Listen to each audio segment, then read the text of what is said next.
Welcome to my YouTube channel मेरे प्यारे बच्चों। आज का जो मैं सेशन लेके आया हूँ वो काफ़ी बेहतरीन क्वेश्चन का सेशन है। और इस सेशन में मैं इलेक्ट्रोस्टेट का, क्योंकि बहुत सारे बच्चे का वो था कि इलेक्ट्रोस्टेट लाना है, इलेक्ट्रोस्टेट लाना, तो इलेक्ट्रोस्टेट में लेके आया हूँ। और इलेक्ट्रोस्टेट का मैं काफ़ी बेहतरीन क्वेश्चन का सीरीज लेके आया हूँ कि इसमें आपको फील हो कि इलेक्ट्रोस्टेट के क्वेश्चन को हम कैसे करते हैं। ठीक है ना। अच्छे लेवल का क्वेश्चन है। इतने क्वेश्चन को भी आप करके जाइएगा तो आपका पेपर बहुत ही बेहतरीन आने वाला है। तो मैं धीरे धीरे 1 2 3 4 5 करके इलेक्ट्रोस्टेट कंप्लीट करूंगा। क्वेश्चन नंबर 1 है, which of the following charge can not be present on the wild drop of Millikan's experiment. अब मिल्कैंस एक्सपेरिमेंट में कौन सा चार्ज पॉसिबल नहीं होगा। अब बताइए कि हम जानते हैं कि यहाँ पे क्या रूल होता है। मिल्कमैस एक्सपेरिमेंट जो होता है, क्वांटाइजेशन ऑफ चार्ज का रूल होता है। तो क्वांटाइजेशन ऑफ चार्ज में आप देखिए कि अगर Q इक्वल टू एनी में अगर n का वैल्यू इंटीजर नहीं आया तो वो नहीं होगा। तो Q इक्वल टू हम जानते हैं क्या होता है, प्लस माइनस एनी। पहले वाले में देखिए 4, देख के भी आप कर सकते हैं। 4 को क्या 1.6 से आप डिवाइड कीजिएगा तो ये वाला होगा क्या, तो नहीं होगा। यहाँ पे can not B present, can not B present का मतलब है इसमें से कौन प्रजेंट नहीं हुआ। तो अगर मैं एक एग्जांपल देके दिखाता हूँ, पहला जो चार्ज है आपका 4 इंटू 10 पे पावर -19 है ना। मुझे एन निकालना है। एन निकालना है, यहाँ पे ई का वैल्यू होगा 1.6 इंटू 10 पे पावर कितना, -19। आप डिवाइड कीजिए तो एन का वैल्यू जो आ रहा है वो 4 इंटू 10 पे पावर -19 अपॉन 1.6 इंटू 10 पे पावर -19। अब ये यहाँ से क्या होगा, कैंसिल आउट हुआ। तो 4/1.6 कभी भी क्या इंटीजर वैल्यू आएगा, कभी भी नहीं आएगा, ये भी गलत है। अब सेकेंड वाले में आप इतना नहीं करना है, सेकेंड वाले में बस डाटा रखिए, चेक कीजिए। 1.10 पे पावर -99 कैंसिल ही हो जाएगा। अब 6 बचेगा, नीचे में आपको 1.6 बचेगा। ये भी बताइए क्या इंटीजर वैल्यू देगा, कभी नहीं देगा, तो सेकेंड भी नहीं होगा। थर्ड में बताइए, 19 तो कैंसिल हो जाएगा, 10/1.6 ये आता है 6.25, ये भी नहीं होगा। आपका आंसर जो होगा वो ऑल ऑफ 10 होगा। सिंपल क्वेश्चन, आप देख के भी आंसर कर सकते हैं। फिर बोला in nature of electric charge on any system always equal to integral multiple, ये भी क्वांटाइजेशन ऑफ चार्ज है। जानते हैं कि इसमें क्या होता है, Q इक्वल टू सेकेंड वाले में होता है प्लस माइनस एन। तो आपका आंसर 4 होगा, राइट आंसर। बोला है consider a neutral conducting sphere. अब देखिए ये क्वेश्चन थोड़ा सा ठीक है, लेकिन ये भी बेकार क्वेश्चन है। अगर आपको आता होगा कंसेप्ट तो ये आंसर हम डायरेक्ट लगा सकते हैं, फ्रैक्शन ऑफ सेकेंड में जीरो। पूछेगा कैसे है, मान के चलिए मैं थोड़ा सा समझाता हूँ कि ये आपका स्फेयर है, ये आपका स्फेयर है। सपोज कीजिए आप यहाँ पे एक पॉजिटिव चार्ज वाला बॉडी लेके आते हैं, ठीक है ना। आप एक पॉजिटिव चार्ज का एक बॉडी लेके आते हैं और इंडक्शन करवाते हैं, इंडक्शन करवाते हैं। तो इसके ऊपर में हम मानते हैं कि इसके ऊपर में क्या है, पॉजिटिव चार्ज, पॉजिटिव चार्ज है। अब ये न्यूट्रल है। न्यूट्रल का मतलब समझिए क्या होता है। न्यूट्रल का मतलब होता है, सपोज कीजिए इस पे 100 अगर इलेक्ट्रॉन होगा तो 100 क्या होगा, प्रोटॉन भी होगा। पॉजिटिव है तो इलेक्ट्रॉन किधर आ जाएगा, इलेक्ट्रॉन जो होगा वो इस साइड आएगा, इस साइड आएगा। मतलब इस पे 100 इलेक्ट्रॉन किस साइड आ गया, इस साइड। और 100 प्रोटॉन किस साइड आ गया, इस साइड आ गया। तो अब भी इस बॉडी के ऊपर में नेट चार्ज कितना है, 100 इलेक्ट्रॉन 100 प्रोटॉन ही है ना। तो नेट चार्ज अभी भी क्या है, अभी भी जीरो है। आंसर क्या होगा, जीरो आपका राइट आंसर है। नेक्स्ट क्वेश्चन में बोला है कि force between two identical sphere charge with same charge, with the same charge is F. If 50% of charge on a sphere transfer to the other sphere, देखिए हम जानते हैं कि फोर्स जो होता है वो डायरेक्टली प्रोपोर्शनल होता है क्यू स्क्वायर के, अगर डिस्टेंस को सेम रखते हैं तो। अगर मान के चलिए अगर दोनों पे हम क्यू क्यू माने हैं तो एक पे ऊपर में होगा, मान के चलिए अगर जैसा कंडीशन बोल रहा है एक पे क्यू था। अब इससे अगर आप 50% ट्रांसफर कर रहे हैं, मतलब हाफ चार्ज ट्रांसफर करें तो नया चार्ज अब क्या बचेगा, Q/2 होगा। सेकेंड के ऊपर में क्यू था, इस पे Q/2 चार्ज ऐड कर रहे हैं। इस पे अगर आप Q/2 चार्ज ऐड कर रहे हैं तो इस पे क्या होगा, इस पे बचेगा 3Q/2, है ना। ये 3/2 बचेगा। तो अब फोर्स जो होगा वो कितना होगा, फोर्स हो जाएगा आपका Q/2 इंटू 3/2 क्यू। मतलब फोर्स जो होगा वो डायरेक्टली प्रोपोर्शनल होगा क्यू स्क्वायर बाई 4 × 3, मतलब फोर्स जो होगा वो 3/4 टाइम्स हो जाएगा। नेक्स्ट क्वेश्चन में बोला है 2 point charges placed at a distance R in air, distance at which they exert force then the certain medium. देखिए क्या है, the distance at which they exert same force लगना है, पहले एयर में था। तो देखिए क्वेश्चन नंबर 5 में हम क्या कहते हैं कि अगर मान के चलिए एयर में फोर्स लग रहा है मेरा एफ, एयर का फोर्स है, फोर्स इन एयर जो है वो हम मानते हैं एफ है, तो एफ इक्वल टू क्या होगा, दो चार्ज है, तो दो चार्ज को मैं क्यू मानता हूँ, आर होगा। अगर मैं इसी को किसी मीडियम में डाल दूंगा तो मीडियम में ये जो फोर्स है वो कितना हो जाता है, एफ डैश हो जाता है। एफ डैश इक्वल टू कितना होगा कि क्यू आर स्क्वायर, ये एफ डैश अपॉन एफ के टर्म में लिखते हैं तो F F upon epsilon R हो जाता है ना। एफ अपॉन क्या हो जाता है, एप्सिलॉन आर हो जाता है, ठीक है ना। एप्सिलॉन आर की जगह पे आपको एप्सिलॉन आर हो जाता है, तो एप्सिलॉन आर की जगह पे ये क्या दिया है, ये दिया है आपका के, ठीक है। तो अब कुछ नहीं है, क्वेश्चन को बराबर कर दीजिए दोनों फोर्स के वैल्यू को, आ जाएगा आंसर। तो ये देखिए, तो यहाँ से कि पूछा है कि कितने डिस्टेंस पे हम रखें, वो आ जाए। तो देखिए कितने डिस्टेंस पे हम रखेंगे, तो इसमें हम देखते हैं किस तरह से करेंगे।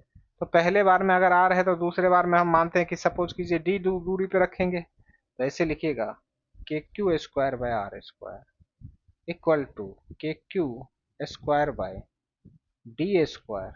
अब नया डिस्टेंस हम क्या कर दिए हैं, डी मान दिए हैं, ठीक है ना। और यहाँ पे कितना हो जाएगा, यहाँ पे एप्सिलॉन आर भी आ जाएगा। एप्सिलॉन आर को के माना है, एप्सिलॉन आर के टर्म में लिखिए, किसी के टर्म में। तो यहाँ से अगर आप देखिएगा इससे ये क्या होगा, कैंसिल हो जाएगा। तो आर स्क्वायर इक्वल टू आ रहा है डी स्क्वायर, और एप्सिलॉन आर को के माना है, तो डी इक्वल टू जो होगा वो आर बाय कितना आएगा, तो D equal to R by root under K आएगा। आपका आंसर 3 जो होगा आपका राइट आंसर होगा। चलिए नेक्स्ट क्वेश्चन की ओर चलते हैं। बोला है कि two charges are placed as shown in the figure, where should be the charge be placed so that it remains at rest. अब देखिए यहाँ पे दोनों चार्ज अगर पॉजिटिव है, तो दोनों चार्ज अगर पॉजिटिव हो तो किसी इस 70 सेंटीमीटर के बीच में ही कहीं पे आने वाला है, इस 70 सेंटीमीटर के बीच में कहीं पे आएगा। मैं इसको सॉल्व नहीं करूंगा, मैं आंसर से ही लगाऊंगा। तो 70 सेंटीमीटर के बीच में कहीं आएगा। हम जानते हैं कि जो इक्विलिब्रियम होगा, इक्विलिब्रियम उसके पास में होगा जो चार्ज नजदीक है। तो यहाँ पे क्या होगा, इस चार्ज का मैग्नीट्यूड देखिए कम है, तो यहाँ इसके पास में इक्विलिब्रियम होगा, इसके पास में होगा, और इससे क्या होगा, दूर होगा, क्योंकि ये इसका मैग्नीट्यूड बड़ा है। तो हमेशा याद रखें इसका मैग्नीट्यूड बड़ा है तो इससे दूरी पे होगा, जिसका होगा जिसका मैग्नीट्यूड है कम उसके पास में होगा। तो ये दूरी हमेशा कम होने वाला है। तो देखिए ये दूरी कितना आएगा, 30, क्योंकि 30 और 40 का सम 70 होता है, और ये कितना आएगा, 40 आएगा। तो हमेशा ज्यादा मैग्नीट्यूड वाले से ज्यादा दूरी पे होगा, और कम मैग्नीट्यूड वाले से कम दूरी पे इक्विलिब्रियम होगा। मतलब इसका जो आंसर आएगा आपका 4 आंसर राइट है। Now next question, two charge 9q and plus q are kept at 16 centimeter apart, where should be the third charge be placed between so that system remains in equilibrium। अब यहाँ पे बोला है कि system को हमको equilibrium में रखना है, ओके। तो हमेशा रखिएगा, हमेशा देखिए इसको क्या है, इसमें देखिए, या कैलकुलेशन भी कीजिए, कैलकुलेशन से भी आप ला सकते हैं। कि देखिए यहाँ पे क्या है, मैंने बोला है प्लस ये 9q है, और यहाँ पे प्लस q है, और इसके बीच का दूरी जो दिया है वो 16 सेंटीमीटर है, वो 16 सेंटीमीटर है ना, ये 16 सेंटीमीटर हो। तो बोला है कि कहाँ पे हम थर्ड चार्ज क्यू को ला के रखते हैं ताकि सिस्टम इक्विलिब्रियम में रहे, सिस्टम इक्विलिब्रियम में रहे, सिस्टम इक्विलिब्रियम में रहेगा। मान के चलिए यहाँ पे हमने क्यू ला के रखा है, क्योंकि चार्ज का मैग्नीट्यूड तो पूछा नहीं है। तो हमेशा याद रखिएगा कि यहाँ से अगर हम देखेंगे तो ये क्या होगा, के क्यू 9q, यहाँ से अगर हम इस दूरी को x मानते हैं, यहाँ से इस दूरी को x मानते हैं, तो यहाँ से ये कितना होगा, ये 16 माइनस एक्स होगा, है ना। ये 16 माइनस एक्स होगा, अपॉन में हम क्या लिखेंगे, 16 माइनस एक्स का होल स्क्वायर। यहाँ पे क्या होगा, के क्यू, यहाँ पे के स्मॉल क्यू है ना, यहाँ स्मॉल क्यू, और यहाँ पे स्मॉल क्यू है, तो ये हो जाएगा आपका एक्स स्क्वायर। के जी हटाइए, क्यू से क्यू को हटाइए, इससे हटाइए, ये सब आपको आना चाहिए। तो क्यू से क्यू हट गया, तो यहाँ पे हम डायरेक्ट लिखेंगे 9/-, इक्वल टू लिखते हैं पूरे 3 अब 16 का होल स्क्वायर 1/, तो क्या होगा 3 इक्वल टू 6 माइनस 2 1/, मतलब 3 4x इक्वल तो x 3 सेंटीमीटर। तो यहाँ से अगर हम देख रहे हैं तो कितना आ रहा है आपका 3x 4 है ना, 16 है, सॉरी 16 है ना, x का वैल्यू 4 है तो दूसरे क्या होगा 12 होगा, तो q वाले से 4 होगा तो दूसरे वाले से 12 होगा, तो 9 q वाले से 12 होगा। क्वेश्चन में बोला है कि टू बॉल्स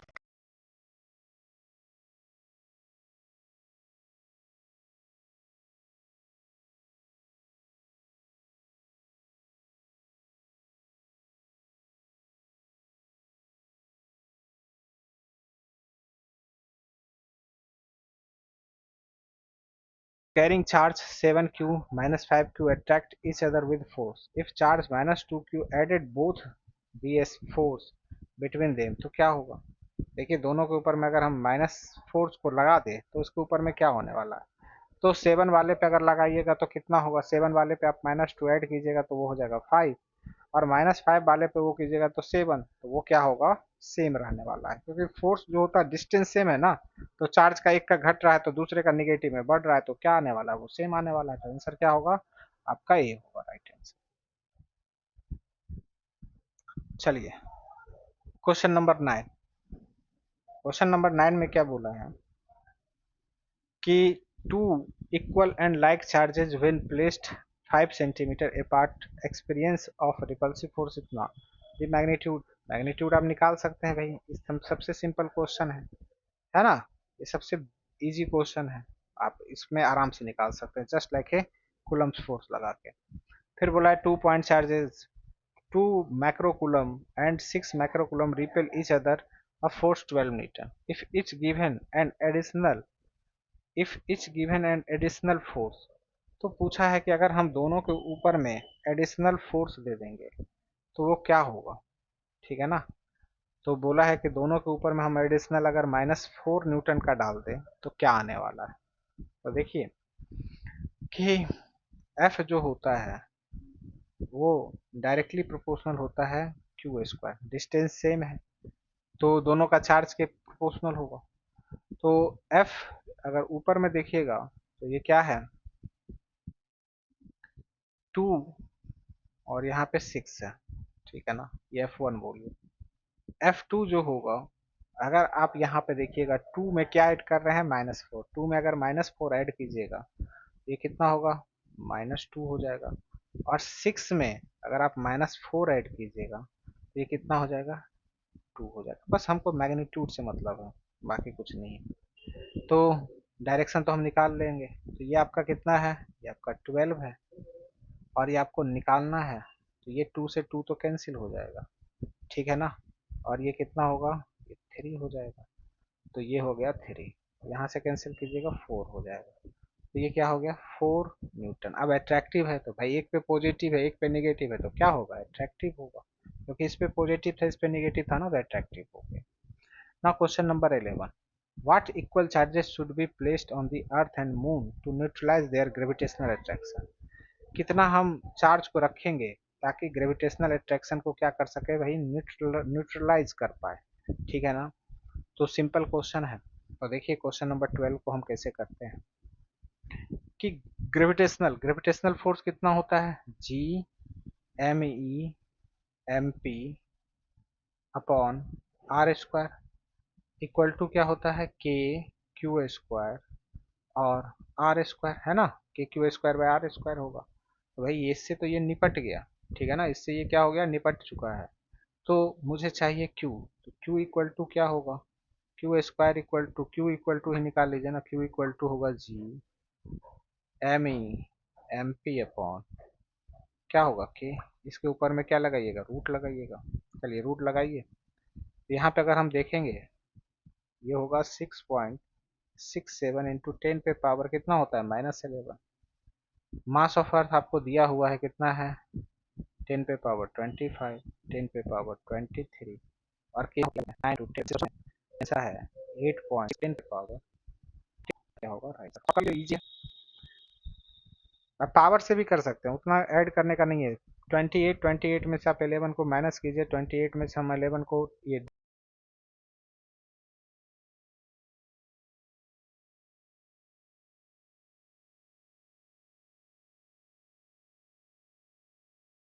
देखिए 25 है ना, ऊपर ले जाइए, ऊपर ले जाइएगा तो -19 होगा। ठीक है, बिल्कुल सही आंसर है। 25 48 में से हम ये 48 में से हम कितना को माइनस कर रहे हैं, 29 को। बिल्कुल सही आंसर है, 8.6 इंटू 10⁻13 कूलम। पावर से आप आंसर ला सकते हैं। फिर बोला है point charge Q1 exert a force F upon another point charge Q2 if third charge Q3 be placed quite close to charge Q2 then the force on Q1 Q2 exert। देखिए कोई भी charge आता है उसके वजह से उसके बीच का रिलेशन क्या होता है, खराब बिल्कुल भी नहीं होता है। अगर मान के चलिए, मैं इसको समझा भी देता हूँ, अच्छा क्वेश्चन है कि अगर मान के चलिए यहाँ पे ये Q1 है, यहाँ पे ये मान के चलिए Q3 है, इस दोनों के बीच में एक रिलेशन लग रहा था, फोर्स लग रहा था। क्या मैं यहाँ पे Q2 लेके आ जाऊंगा, Q2 लेके आऊंगा तो क्या इसके ऊपर में इस दोनों के बीच का फोर्स पे कोई इफेक्ट पड़ेगा, बिल्कुल नहीं पड़ेगा। उसके बीच का फोर्स है, लेकिन हाँ इसके बीच में अपना अलग रिलेशन बनेगा, इसके बीच में अलग रिलेशन, लेकिन इसका फोर्स कभी भी इफेक्ट नहीं होगा। जो पहले लग रहा था वो अब भी लगेगा। आपका जो राइट आंसर होगा ना वो F होगा, चेंज नहीं होता है डायरेक्ट। फिर बोला है a charge Q is divided in two parts, ठीक है ना, Q1 Q2। तो अगर कोई चार्ज को Q पार्ट में डिवाइड करते तो मैक्सिमम रिपल्सन फोर्स कब लगता है, जब दोनों पे हम इक्वल मैग्नीट्यूड को डाल देते हैं। अगर Q1 Q2 जो है उसके ऊपर में हम इक्वल मैग्नीट्यूड को हाफ हाफ करके, मतलब टोटल चार्ज को हाफ हाफ करके डाल देंगे, मैक्सिमम लगता है। ये सबसे कॉमन क्वेश्चन है। तो अगर यहाँ पे टोटल Q चार्ज है उसको डिवाइड करना है, उसको Q1 Q2 पे रखना है, तो हाफ हाफ करके रखेंगे, उस वक्त क्या होता है, मैक्सिमम फोर्स लगता है। फोर्थ आंसर राइट है। बोला है the force of repulsion between two point charges F when these are 1 km/h। now the charge are replaced by conducting a sphere of radius 5 cm, the charge same। ठीक है ना, अच्छा question है। तो एक बार इस क्वेश्चन को आपको मैं होमवर्क देता हूँ, इस क्वेश्चन को आप कीजिएगा। अगर नहीं कीजिएगा तो डाउट मेरे कमेंट बॉक्स में लिखिएगा, मैं इसका सोल्यूशन श्योर करवाऊंगा। लेकिन थोड़ा सा अच्छा है, कर लीजिएगा। बोला two charges 4Q and Q are placed at a distance L apart. A third charge Q is placed at the middle of them. The resultant force on Q is zero. Then what is the value of Q? देखिए ये simple question है, आप भी इस question को कर सकते हैं। तो इस केस में क्या बोला है आप समझिए। टू चार्ज मैं समझा भी देता हूँ, क्या है क्वेश्चन को पहले रीड कीजिए, और रीड भी हमको फास्ट वे में करना है, इतने की स्लो टाइमिंग है। आ two similar to charges 4Q and Q। देखिए एक चार्ज क्या है अपना, एक चार्ज अपना 4Q है, और दूसरा चार्ज अपना क्या है, एक चार्ज अपना 4Q है और दूसरा चार्ज अपना Q है। Are placed at a distance L apart, इस दोनों के बीच में डिस्टेंस L है। A third charge Q is placed at the middle of them. एक जो थर्ड चार्ज है वो Q जो है उसके मिडिल पे रखा हुआ है, Q जो है उसके मिडिल पे रखा हुआ है, ठीक है ना। Third charge Q is placed at the middle of them if the resultant force on Q is 0। ठीक है, ये आपका है L/2। तो रिजल्टेंट फोर्स आपका क्या है, Q पे 0 है, तो Q का मैग्नीट्यूड पूछा है कि क्या हुआ। देखिए इसके ऊपर में रिजल्टेंट, देखिए ये 4Q वाला इसके ऊपर में क्या करेगा, 4Q वाला इसके ऊपर में रिपल्सन का फोर्स लगाएगा। अगर ये चार्ज पॉजिटिव होगा तो ये रिपल्सन का ही लगाएगा, इसका मतलब क्या है, इस पे नेट फोर्स 0 है, इसका मतलब ये क्या होगा, ये इसको अट्रैक्ट करेगा, तभी तो रिजल्टेंट 0 होगा। मतलब Q का नेचर हमको पता है, निगेटिव होने वाला है। तो फोर्स को बराबर कर दीजिए, फोर्स को बराबर करते हैं तो क्या लिखेंगे, KQ 4Q अपॉन L का क्या होगा, स्क्वायर, और इसका फोर्स होगा K capital Q into Q upon क्या होगा L/2, मतलब L²/4। यहाँ से इसको कैंसिल करते हैं, ये 4 क्या हो गया ऊपर चले जाएगा, तो यहाँ पे मैं इसको डायरेक्ट लिख लेता हूँ 4K कैपिटल Q अपॉन क्या होगा, अपॉन हो जाएगा ये। तो यहाँ से अब देखिए 4Q से 4Q निपट गया, Q से Q निपट गया, तो क्या बचा, Q इक्वल टू बचा Q इक्वल टू Q, लेकिन इसका जो साइन होगा अपोजिट होगा क्योंकि ये निगेटिव साइन है, तो आपका आंसर होगा 2।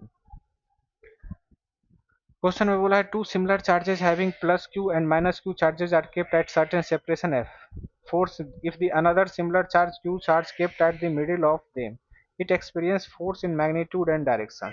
ठीक है ना। तो क्या होगा, सिंपल क्वेश्चन है कि अगर यहाँ पे देखिए एक जगह पे है प्लस क्यू चार्ज और एक जगह पे है माइनस क्यू चार्ज और इसके बीच में हम क्या डाल देते हैं, इसके बीच में हम डाल देते हैं प्लस क्यू चार्ज। ठीक है ना, प्लस क्यू चार्ज डाल देते हैं। In the middle of them it experience a force, ये एक्सपीरियंस करेगा फोर्स, किस डायरेक्शन में करेगा भाई खुद बताइए। ये जो फोर्स एक्सपीरियंस करेगा ये इसको रिपल्सन करेगा और ये इसको अट्रैक्शन करेगा, तो किधर करेगा, जो नीरो फोर्स नहीं होगा ना, ये इसके मिडिल में डाले हैं, मिडिल में डाले हैं तो जो फोर्स होगा वो क्या होगा, इंक्रीज करेगा। ठीक है ना, वो फोर्स क्या होगा आपका, इंक्रीज कर जाएगा। कितना टाइम्स इंक्रीज करेगा आप ये भी कर लीजिए ना, तो ये जो होगा वो हो जाएगा के क्यू स्क्वायर बाय कितना होगा, एल बाय टू का होल स्क्वायर प्लस इसके कारण कितना होगा, के Q square by L by two का होल स्क्वायर, मतलब जो होगा वो बन जाएगा के Q square by L square. और यहाँ पे कितना होगा, फोर फोर कीजिएगा तो क्या होगा, एट हो जाएगा, दोनों का ऐड कीजिएगा तो ये कितना होगा, एट एफ हो जाएगा। तो आपका आंसर होगा एट एफ। और डायरेक्शन किधर होगा, निगेटिव चार्ज के अलोंग होगा। डायरेक्शन किधर होगा आपका, निगेटिव चार्ज के अलोंग होगा, इस साइड होगा आपका डायरेक्शन। ओके, चलिए नेक्स्ट क्वेश्चन में। नेक्स्ट क्वेश्चन बोला है four charges are placed at a circumference of a dial clock as shown in the figure. If clock has इतना दिया है, फोर हैंड है, तो बताइए कि इस पे जो रिजल्टेंट टाइमिंग दिखाई देगा वो रिजल्टेंट टाइमिंग कब होगा। बिल्कुल सिंपल क्वेश्चन है। इस क्वेश्चन में देखिए क्या होगा, ये प्लस क्यू है, प्लस क्यू है तो ये प्लस क्यू इसके ऊपर में रिपल्सन लगाएगा, ये माइनस क्यू इसको अट्रैक्शन करेगा, इसके कारण रिजल्टेंट इधर, ये प्लस क्यू नॉट इसको रिपल्सन करेगा, ये इसको अट्रैक्शन करेगा तो ये इधर, तो रिजल्टेंट फोर्स किधर जाने वाला है, इधर जाने वाला है। इधर कौन सा टाइम होता है, 7:30। नेक्स्ट क्वेश्चन बोला है कि टू स्मॉल स्फेयर, देखिए दो स्मॉल स्फेयर है, ये इस वाला है। तो अगर मान के चलिए हम इसमें एक स्पेशल केस पढ़े होंगे आप लोग, कि स्पेशल केस क्या होता है। मान के चलिए ये सिस्टम है, अगर मान के चलिए इसके ऊपर में मास है, ये ऐसे स्ट्रिंग रहता है, ये ऐसे ऐसे स्ट्रिंग रहता है, इस तरह से स्ट्रिंग रहता है। अब मान के चलिए इसको ग्रेविटी फ्री स्पेस में ले गए हैं, ग्रेविटी फ्री स्पेस में ले गए, तो आपको पता है कि टेन थीटा इक्वल टू क्या होता है, टेन थीटा इक्वल टू होता है Q E by M, M G. अब एम जी तो होगा ही नहीं जब ग्रेविटी फ्री स्पेस है, तो एम जी क्या होगा, जीरो। मतलब टेन थीटा का वैल्यू हो जाएगा ग्रेविटी फ्री स्पेस में क्यू ई अपॉन जीरो। मतलब टेन थीटा होगा इन्फिनिटी, मतलब टेन थीटा इन्फिनिटी, मतलब थीटा जो होगा वो 90 डिग्री होगा।